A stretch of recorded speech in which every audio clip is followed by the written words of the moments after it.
I want to thank Ashley Gandy for writing this article on Substack. It's about me, so here goes. The Invisible Dust, 10 Minutes to Clog a Respirator, A Lifetime of Chronic Pain, by Ashley Gandy, 5, the writer. On September 11th, 2001, when the world watched the Twin Towers fall in a cloud of toxic debris, humanity showed up in the darkest hours.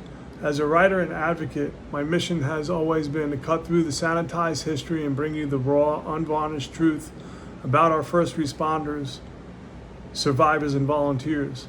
Today we look at the story of Craig Zukovsky. Craig thought he was smart in the chaotic days after the attacks, as thousands of people from across the country flooded in the World Trade Center site wanting to help. Craig was one who had come from Jersey City, where he watched the towers fall from just across the river with his ex-wife.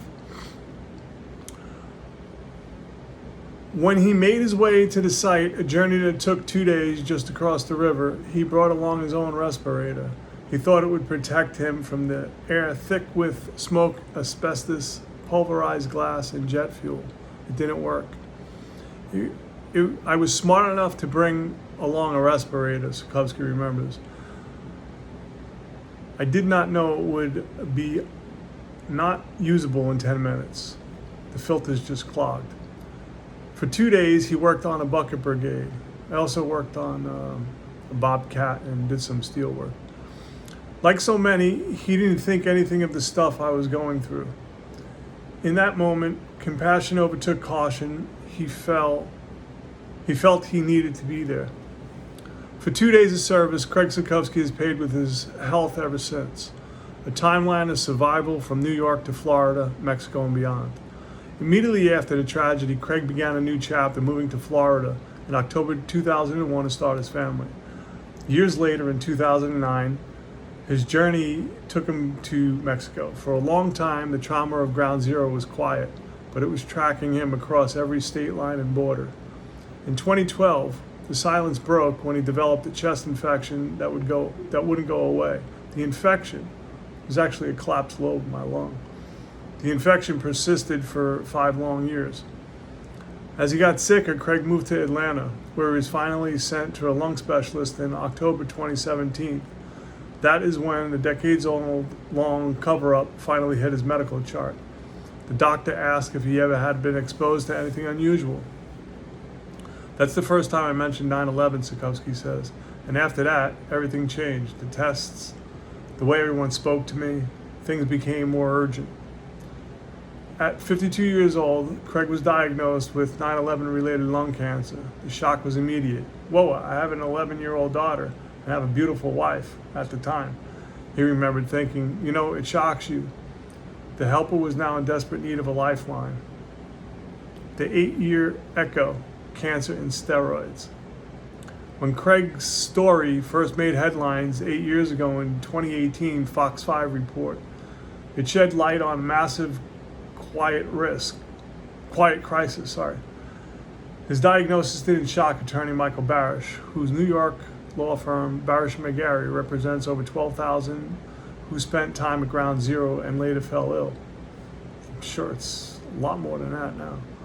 Barish notes the profound emotional connection that drew civilian volunteers to the site, the shared trauma of losing 344 firefighters and 60 police officers on day one, but the legal and medical battles that follow, these heroes can drag on for a lifetime. Barish stepped in to help Zukovsky apply for 9/11 Victims Compensation Fund, VCF, a federal lifeline requiring strict proof of toxic exposure. The respiratory illnesses started right away, Barish stated at the time of the report, but the cancers have to be diagnosed after 2005 to have been linked to the toxic exposure. We're now seeing so many more cancers. These aren't just cancers, these are cancers on steroids, multiple cancers.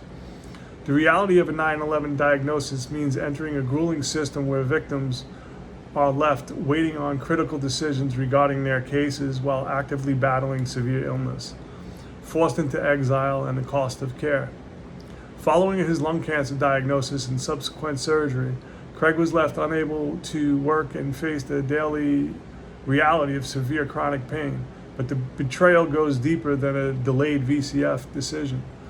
Today, Craig has returned to live in Mexico for one vital reason: to try and get his health back. I think I'm doing a good job. He cannot be seen or treated by the 9/11 World Trade Center health program. Why?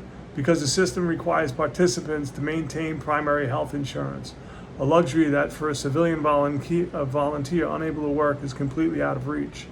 Craig was faced with premiums, costs of $3,900 a month alongside a crushing $10,000 deductible. Faced with a choice between financial ruin and survival, he had to leave the country he sacrificed his health for to help. And as Craig rightly emphasizes, he is not alone. Thousands of civilian volunteers are locked out of the very care created for them by a healthcare system built on red tape and high costs. As Michael Barish somberly noted of the ongoing toll, not a day goes by without one of my clients passing away. I'm not fucking going anywhere, to be honest. I refuse to die. Yet despite the permanent physical toll, the financial exile, and the long bureaucratic shadows, Craig insists that he has no regrets about showing up to help on the Bucket Brigade. He found a fierce type of strength in his survival, stating, "I tell people lung cancer, is one of the best things that ever happened to me, for the simple reason it made me accelerate my life." Why we must never forget. When we repeat the phrase "never forget," it cannot be a passive slogan we dust off once a year for the anniversary. It must be an active daily promise to those whose timelines of trauma are still moving forward. Here is the unvarnished truth of why we must never look away. The tragedy never ended, it just shifted locations. The attacks didn't stop when the debris was cleared. The toxic battlefield simply moved into lungs, bloodstreams, and medical charts of the people who showed up to help.